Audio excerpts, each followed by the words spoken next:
Olá, meus amigos. Vamos continuar nossas aulas de microeconomia. Vamos falar agora de curva de oferta, o equilíbrio e a dinâmica do equilíbrio, tá? Na última aula nós falamos da nossa curva de demanda. Então, os demandantes, a intenção de querer alguma coisa, tá? Mas agora nós vamos falar da oferta. Então, basicamente, a oferta vai ter mais ou menos esse comportamento aqui, tá? Ou seja, ela tem um comportamento ascendente, em bens normais, é lógico, tá? E é lógico se supor, vamos pensar o seguinte, para você não esquecer, vamos pensar o seguinte. Imagine que que a paçoca, tá? A nossa paçoquinha está sendo vendida a 10 centavos, tá? Também é interessante anotar o seguinte. Quando nós estamos falando, antes de eu continuar esse assunto, quando nós estamos falando de oferta, né? Ou seja, a gente está falando da nossa curva aqui de oferta, é bom a gente lembrar o seguinte, quando estamos falando de oferta, nós estamos falando dos ofertantes, tá? Ou seja, quem vende, tá? Então, voltando aqui ao nosso exemplozinho. Se a paçoca está 10 centavos, uma paçoquinha custa 10 centavos, qual que é a chance de ter muitos vendedores desse produto? É baixo, porque é um produto muito barato. Mas vamos dizer o seguinte, que do nada, a paçoca agora custa R$ 200 e todo mundo adora paçoca, tá? Então agora a minha paçoca está custando, aqui estava custando 10 centavos, aqui estava custando 10 centavos. Agora minha paçoca custa R$ 200. Você concorda que uma paçoquinha a R$ 200 vai ter muita gente interessada em vender? É óbvio, né? Uma paçoca que custa R$ 200, né? Muita gente quer vender, porque muita gente sabe fazer paçoca e num preço a R$ 200 um pedacinho de paçoca, vale muito a pena muita gente começar a produzir. Então a ideia da nossa curva de oferta é justamente essa. Ela tem justamente essa dinâmica, tá? Quanto maior o preço, tá? Maior é a chance de entrarem novos jogadores aqui, novos players nesse mercado e também ofertarem o mesmo produto. E é por isso que aumenta a quantidade vendida, tá?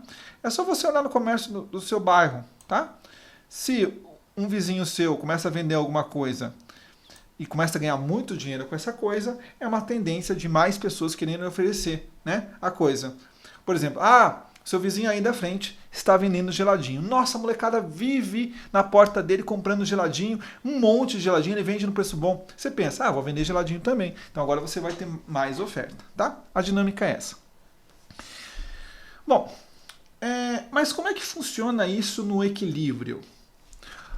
Vamos lembrar da nossa aula anterior. Na nossa aula anterior, nós tínhamos a curva de demanda, tá? Que é a intenção de cobrar. E qual que é o comportamento da curva de demanda? A curva de demanda tem um comportamento que nós chamamos de descendente, tá? Ou seja, ela desce. Lembrando sempre ceteris paribus, né? Nós temos as exceções, tá? Então isso daqui é a nossa curva, tá? Essa aqui é a nossa curva de demanda, tá? Então, são a galera que está demandando bens e a galera que está ofertando. O que está acontecendo aqui no nosso comportamento? Perceba que eu tenho bastante gente ofertando e bastante gente querendo aquele mesmo produto. Esse produto vai chegar a um determinado preço, tá?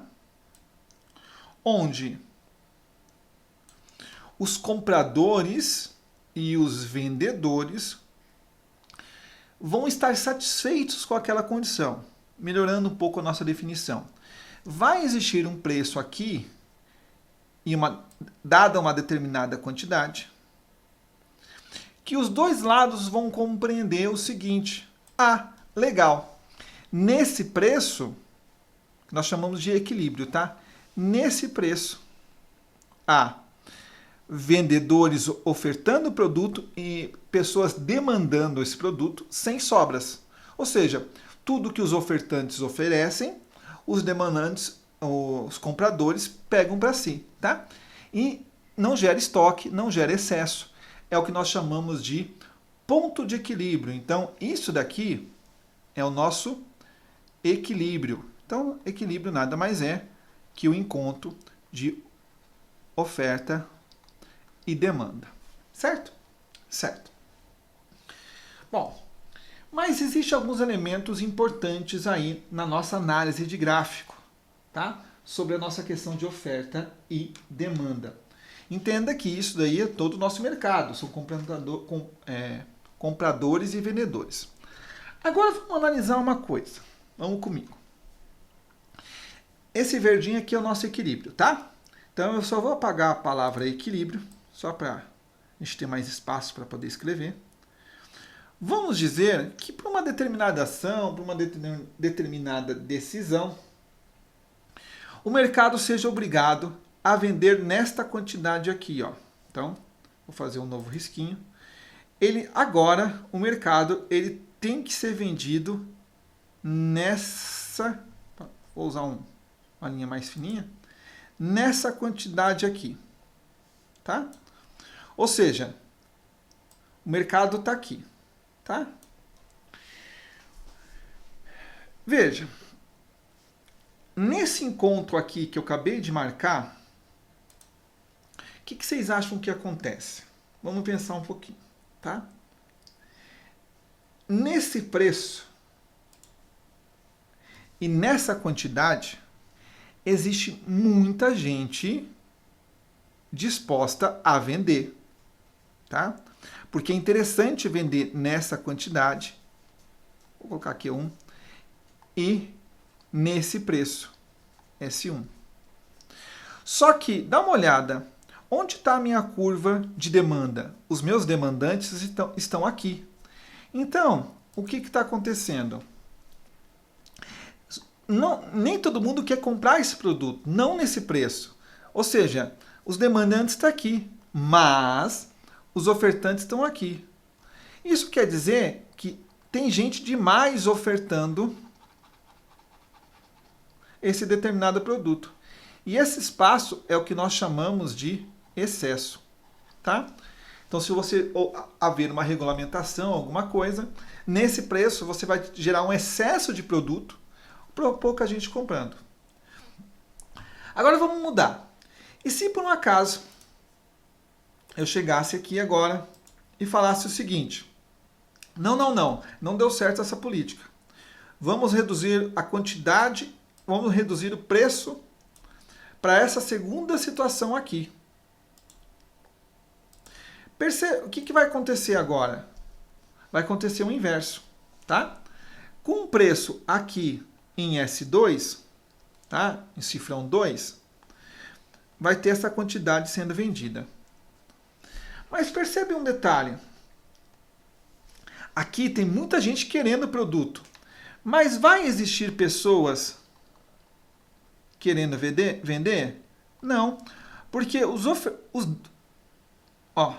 tem muita demanda aqui. Então aqui está a nossa demanda, tá?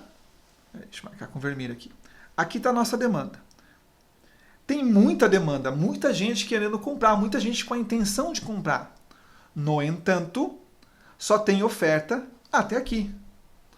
Ou seja, tem mais gente querendo comprar do que gente querendo vender.